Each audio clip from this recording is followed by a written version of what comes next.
Hello, আসসালামু আলাইকুম। তো আজকে আমরা একটা এক্সটেনশন নিয়ে কথা বলবো। সেটা হচ্ছে রেসপন্সিভ ওয়েব ডিজাইন টেস্টার।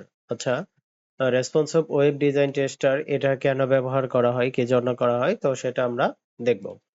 তো দেখেন, রেসপন্সিভ টেস্টার হচ্ছে এমন একটি টুল যা দিয়ে আপনি আপনার ওয়েবসাইট বা ডিজাইন বিভিন্ন ডিভাইসে মোবাইল, ট্যাব, ডেস্কটপ, যেমন হচ্ছে মোবাইলে একরকম স্ক্রিন দেখায়, ট্যাবে একরকম দেখায়, ডেস্কটপে একরকম দেখায়। কেমন দেখায় সেটা টেস্ট করতে পারবেন। রেসপন্সিভ টেস্টার এর কাজ ডিফারেন্ট স্ক্রিন সাইজ টেস্ট। যেমন আপনার ওয়েবসাইটে 320 পিক্সেল থেকে হচ্ছে 1920 পিক্সেল ডেস্কটপ পর্যন্ত ঠিকভাবে দেখাচ্ছে কিনা, মোবাইল ফ্রেন্ডলি কিনা চেক করা, মোবাইলে টেক্সট, বাটন, ইমেজ ঠিক আছে কিনা বোঝা যায়।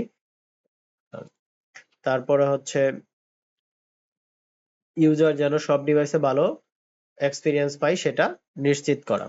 এরপরে হচ্ছে দেখেন, আচ্ছা এটা আমি ডিলিট করে দেই যেহেতু এটা বেশি আসছে। আচ্ছা দেখেন, বাগ বা ডিজাইন প্রবলেম ধরা, কোথাও লেআউট ভেঙে যাচ্ছে কিনা, বাটন ওভারলোড হচ্ছে কিনা দেখা যায়।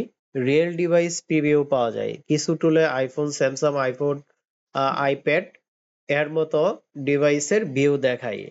সহজভাবে রেসপন্সিভ টেস্টার বলতে তোমার ওয়েবসাইটের সব ডিভাইসে ঠিকভাবে দেখাচ্ছে না সেটা দেখার টুলস। আচ্ছা, এরকম আরো কিছু টুলস আছে, যেমন হচ্ছে গুগল ক্রোমে dev tools, response trigger tools, তারপরে ব্রাউজার স্ট্যাক টুলস।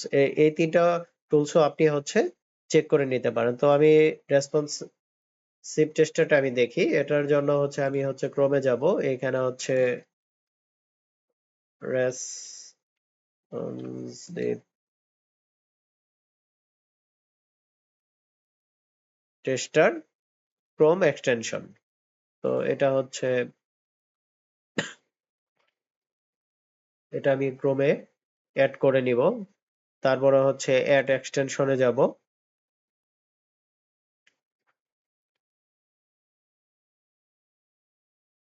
আচ্ছা, এক্সটেনশনটা আমার প্রায় হয়ে গেছে। তো আমরা একটু ওয়েট করি। তো দেখেন, এটা আমার গুগলের সাথে ক্রোমের সাথে অ্যাডজাস্ট হয়ে গেছে। তো হচ্ছে এখন আমি একটা ওয়েবসাইট নিয়ে, যেমন ধরুন এসএমএস গ্যাজেট, এই ওয়েবসাইটেই যাই।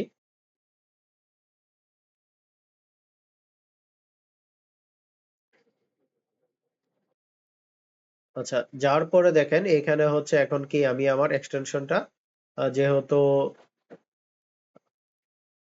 পিন করা নেই, তো সে হচ্ছে কি আমি পিন করে নিব। এখন দেখেন আমি পিন করলাম। পিন করার পরে এখানে যদি আমি ক্লিক করি, দেখেন এইখানে আমার অনেকগুলো মডেল আছে, যেমন iPhone, Apple iPhone x x max. এটাতে যদি আমি ক্লিক করি, দেখেন এখানে আমার একটা ব্রাউজার ওপেন হবে। তো এটা কি আইফোন এক্স এস ম্যাক্স যে ফোনটা আছে, তো ওই ফোনে এখানে সেম ভাবে দেখাবে এখানে। আচ্ছা দেখেন সকল কিছু ঠিকঠাক ভাবে দেখাচ্ছে কিনা, এটাই হচ্ছে এটার কাজ। আচ্ছা এটা ঠিক আছে। তারপরে হচ্ছে, আচ্ছা দেখেন তারপরে হচ্ছে ট্যাবে যদি চলে যাই, আইপ্যাড প্রো। আইপ্যাড প্রো তে কিভাবে দেখাবে, তো এটার আমি একটু এটা দেখে নিই। আচ্ছা, আইপ্যাড ইয়েতে এইভাবে দেখাচ্ছে।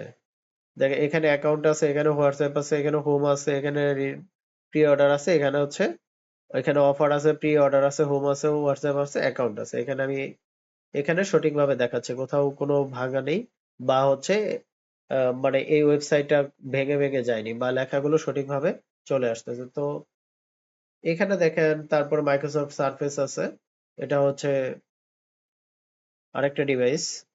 তো এটাতে যদি আমি ক্লিক করে দেখেন, তো এটাও চলে আসছে। তো এটাই হচ্ছে কাজ। আসলে প্রত্যেকটা ডিভাইসে কিভাবে দেখাচ্ছে কিনা, মানে ভেঙে যাচ্ছে কিনা, সবকিছু ঠিক আসছে কিনা, এটাই হচ্ছে কি কিসের কাজ, এই যে রেসপন্সিভ টেস্টারের কাজ।